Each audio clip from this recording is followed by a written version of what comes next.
You know that feeling when you're trying to get a handle on something complex, maybe a chronic health condition for yourself or, someone you care about. Oh, absolutely. You start looking for information and suddenly you're just buried under this mountain of detail. Yeah, that information overload is so real, Mhm. especially with ongoing You things. just want a clear picture, right? Yeah, Like a map of the territory. exactly. Understanding the key pieces, the structure of how experts think about it, that's really crucial. Well, for this deep dive, we've got something pretty unique. It is that map. We're looking at the blueprint of a book, not the whole text. Yeah. It's the table of contents and the full list of appendices from a Dutch book, COPD in de Huisartsenpraktijk, which means COPD in general practice. So, yeah, we don't have the nitty-gritty details from inside the chapters, but Hmm. just looking at what gets a chapter, what tools are in the back, it gives us incredibly clear view of what this source thinks is essential. Hmm. For GPs managing asthma and COPD, it's the architecture, really, of their approach. So our mission today is to unpack what this structure tells us. What are the building blocks? What does the chapter order suggest about, say, the patient journey? Or even the learning path for a doctor. Yeah. And what does having, like, tons of appendices actually mean for day-to-day practice? It's a high-level view, definitely, but surprisingly insightful. It tells you a lot about the scope and the philosophy of care in this particular resource. Okay, let's unpack this blueprint then. Where does this guide kick things off? Well, it starts right where you'd probably expect, the fundamentals. Chapter 1 is Physiology and Epidemiology von Asthma on COPD. Physiology and epidemiology. Exactly. How the diseases work, how common they are. The basic science. Makes total sense. Got to start there. Absolutely. You need that foundation before you diagnose or manage anything. But what's interesting is how quickly it moves from just the science to the practical side of delivering care. Oh, how so? Well, chapter 2 is Organisatie van Astma en COPD-zorg in huisartsenpraktijk, the organization of care in general practice. Ah, okay. So not just clinical knowledge, but the logistics. How do you actually do this in a busy clinic? The systems, the workflow. Precisely. And putting that so early as its own chapter signals that how you organize care is fundamental. It's right up there with the medical science. And then chapter 3. Well, this is where I thought it got really interesting. Persoonsgerichte zorg. Person-centered care. Yeah. Putting that focus on the individual patient Yeah. right after the science and the systems, Yeah. that feels pretty significant, doesn't it? It really does. Older models might have just stuck to the disease, the protocols. Placing person-centered care as Chapter 3 really emphasizes that this resource sees tailoring care, communication, shared decisions. As core parts of the deal. Exactly, and not just nice add-ons, foundational elements. It really sets the tone early on. So the foundation is understand the science, get your practice organized, and center it all on the person. That gives a strong feel for the book's philosophy. What about, like, the patient's journey, diagnosis, treatment? Right, the next block of chapters basically maps that out. Chapters Yeah. 4 and 5 are the diagnostic process. Okay. Chapter 4 is Informatie verzamelen en interpreteren in de diagnostisch phase, gathering and interpreting information. Then Chapter 5 is diagnosis stellen by asthma and COPD, actually making the diagnosis. So it treats diagnosis as a process. Gather info, think about it, then conclude, not just one step. Exactly. And then it shifts straight into ongoing management. Chapter 6, 7, and 8 are all about the monitoring phase. Okay. Chapter 6 kind of mirrors the diagnosis. 1, Informatie verzamelen en interpreteren tijdens moniteringsphase, so gathering and interpreting info during monitoring. But Chapter 7 is where it gets quite specific. Which is? Is it registration?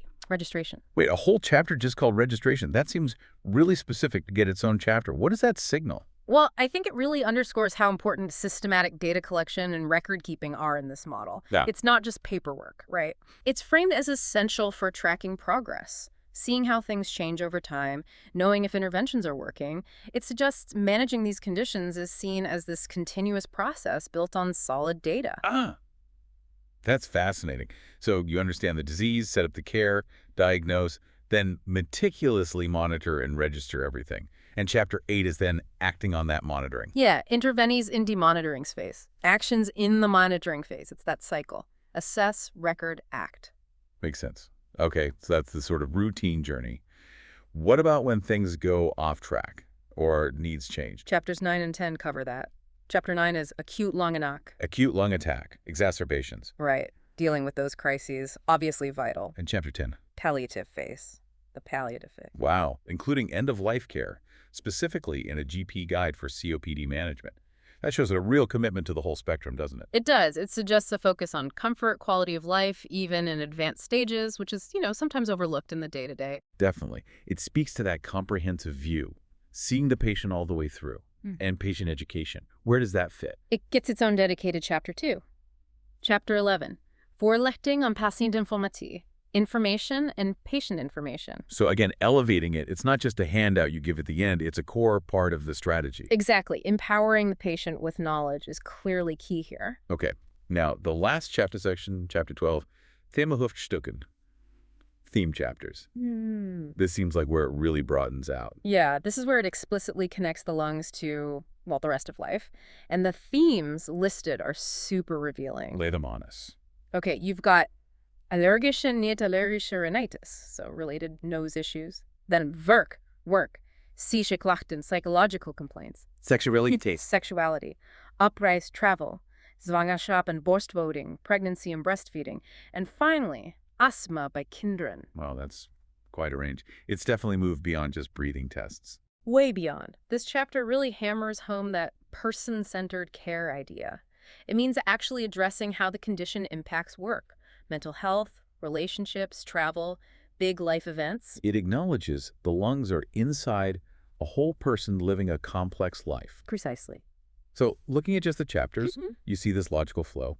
Science, system, person. Then diagnosis, monitoring, handling crises, palliative care, education, and connecting it all to life. Paints a clear picture of the knowledge needed. But then the appendices, there are 27 of them. Right, and this huge list of appendices kind of prompts the question, okay, how do doctors actually do all this? How do you translate that knowledge and philosophy into practice? And these appendices are the toolkit. They're the practical tools, the resources to help get the work done. And looking at the types of tools listed is really insightful. Yeah, some things like checklists for setting up the room or taking a patient history, that points to wanting standardized processes. And protocols, like for spirometry, again, consistency in clinical procedure. There are calculation examples, too. Visual aids, suggesting a need to make complex stuff accessible, maybe. Standardized measurements. Seems likely. And then there's that whole collection of questionnaires mentioned by name, the CCQ, MRC scale, ACT, what else? Zeek-Thalasmeter, ACQ, 40KL. Right. That list alone tells you they're measuring way more than just FEV1. Yeah. Including tools like the Zeek-Thalasmeter, which translates to disease burden meter, assessing overall impact, or the 40KL for anxiety and depression. That really highlights the focus on subjective experience, quality of life, mental health. Those are key metrics here. That is a big shift from just the clinical number. Absolutely. And then you get really practical tools, stuff focused specifically on inhaler technique, like the count air or in-check DIL. Getting inhaler technique right is so basic, but so hard sometimes. Yeah. Listing specific tools shows how important and how practical that aspect is considered. Yeah, and then there are tools addressing the environment, like a checklist for saline remediation or cleanup, probably for the home or workplace. Reducing triggers, allergens, irritants. And a pollen calendar. Very practical. Avoidance strategies. And then multiple action plans are listed. A lung attack action plan, apparently our ReadyUX version, suggesting they update these things. Interesting. A low literacy action plan, the Lung Foundation's plan, a specific one for children, plus, official overviews like the Dutch GP College's table of inhalers.